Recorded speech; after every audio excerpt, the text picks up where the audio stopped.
మీ యొక్క అనుభవం ప్రకారం వివాహిక అనుభవం ప్రకారం ఉన్న జనరేషన్కి మీరు ఏమి స్టేట్మెంట్ ఇవ్వదు, ఈ సందేశం? I'm nobody to give a statement. ఎందుకంటే ఈ లవ్ లైఫ్ అంటే మీ అనుభవం ఒకటి ఏదో నేర్పుతుందిగా, అది కొత్త. నేనేమంటానంటే marriage is not a commitment, it's an adjustment. So exactly adjust చేసుకోవాలి. ఉదాహరణకి ఇప్పుడు నాకు నా వైఫ్కి గొడవలు అవుతుంది, నేను సిస్టమ్ నాది ఇక్కడ పెడితే ఇక్కడే ఉండాలి, టూత్పేస్ట్ ఇలా ఉండాలి, ఆమె పాటించదు. ఎందుకు అరవడం? నా టూత్పేస్ట్లో నేను సపరేట్గా పెట్టుకుంటాను, నేను పెట్టుకో. అంత మాత్రం మన గొడవలు ఎందుకు? అంతే.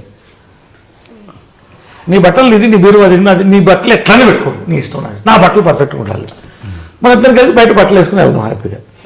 ఇలాగా వెళ్ళకపోతే ఇంకా జరగదు మ్యారేజెస్. సో బేసిక్ ఏంటంటే ఇప్పుడు మ్యారేజ్ లాసే మారిపోయినాయి. ఇవాళ live in relationships are equal to marriages according to court. Live in relationships 5 ఏళ్ళు కలిసి ఉంటే మ్యారేజ్తోనే ఈక్వల్గా కన్సిడర్ చేస్తాం. సో లాస్ కూడా మారుతూ వస్తున్నాయి. కాకపోతే ఒక వాస్తవం ఏంటంటే ఈ రోజున మగవాడిగా నేను చెప్తున్నాను, ఆడవాళ్ళు ఎంత సఫర్ అవుతున్నారు, మగవాళ్ళు అంతే సఫర్ అవుతున్నారు, అంతే టార్చర్ పడుతున్నారు. ఫాల్స్ కేసెస్ ఎక్కువ ఫైస్ చేయబడుతున్నాయి. ఇవన్నీ చాలా ఎక్కువైపోయింది. ఎందుకంటే ఆడవాళ్ళ పరంగా లా ఉంది కాబట్టి ఆడవాళ్ళకి ఇవ్వాలి రిజర్వేషన్స్. ఎట్లానో లా కూడా అంతే ఆడవాళ్ళకి. కానీ ఇప్పుడు ఆడవాళ్ళు కూడా సమానంగా ఉన్నారు. ఇద్దరికి సమానమైన లా ఇవ్వండి, మగవాళ్ళకి కూడా అంతే హక్కులు ఇవ్వండి, అంతే న్యాయం ఇవ్వండి, అంతే సెంటిమెంట్. వాడిని మగవాడిని ఎందుకు విలన్గా చూస్తారు మీరు? విలన్స్ అయితే ఇద్దరు 2 చేతులు తప్పట్లు కొడితేనే సౌండ్ వస్తుంది.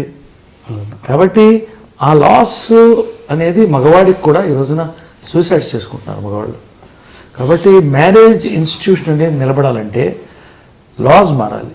Loss should support marriage. తర్వాత డైవర్స్ ఫెసిలిటీ కూడా చాలా ఈజీ చేయాలి, తప్పదు. వాళ్ళకి ఇష్టం ఉంటుంటా లేదా ఏంటి ఏమవుతుంది, వాళ్ళ ఇంకోటితో పెళ్లి చేసుకుంటూనే ఉంటారు. ఇవన్నీ పెద్ద మన ఆలోచించుకునే జీవితమే వేస్ట్ అయిపోయిందంటే life is waste. So you should enjoy marriage, not run marriage. Okay.